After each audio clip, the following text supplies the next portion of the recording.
अभिमन्यु, मैंने तेरे लिए लड़की ढूंढ ली है। माँ, मैं आपको कितनी बार समझाऊं, मुझे किसी से शादी नहीं करनी है। पहले मेरी बात सुन। ये जो चमेली है ना, हमारे घर में काम करने आती है, वो तुझसे शादी करने के लिए तैयार है। मम्मी जी, आप अभिमन्यु की शादी एक नौकरानी के साथ करवाएंगी? वो इसलिए क्योंकि चमेली दिखने में बहुत खूबसूरत है, बच्चा भी सुंदर ही होगा। मम्मी जी, लेकिन एक बच्चे के लिए अपने बेटे की शादी नौकरानी के साथ करवाना, क्या ये सही है? अगर अभिमन्यु ने शादी नहीं की ना, तो मैं अपनी जान दे दूंगी। अब देख लो, अगर तुम्हें अपनी माँ की जान प्यारी है तो तुम्हें इस नौकरानी के साथ शादी करनी ही होगी।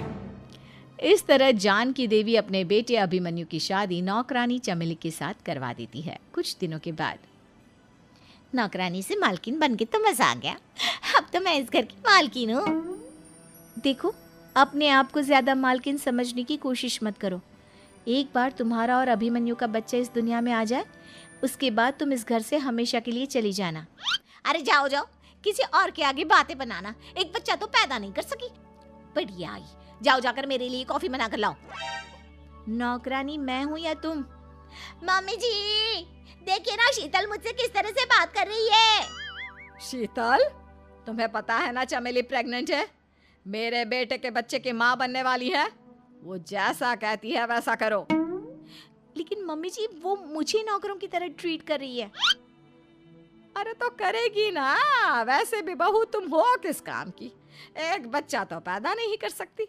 जाओ अब घर के सारे काम करो और चमेली को आराम करने दो। थैंक यू मम्मी जी, भगवान आपका भला करे। आप नहीं होती तो मैं नौकरानी से महारानी कैसे बनती। देखो, तुम्हें जो चाहिए सब मिलेगा।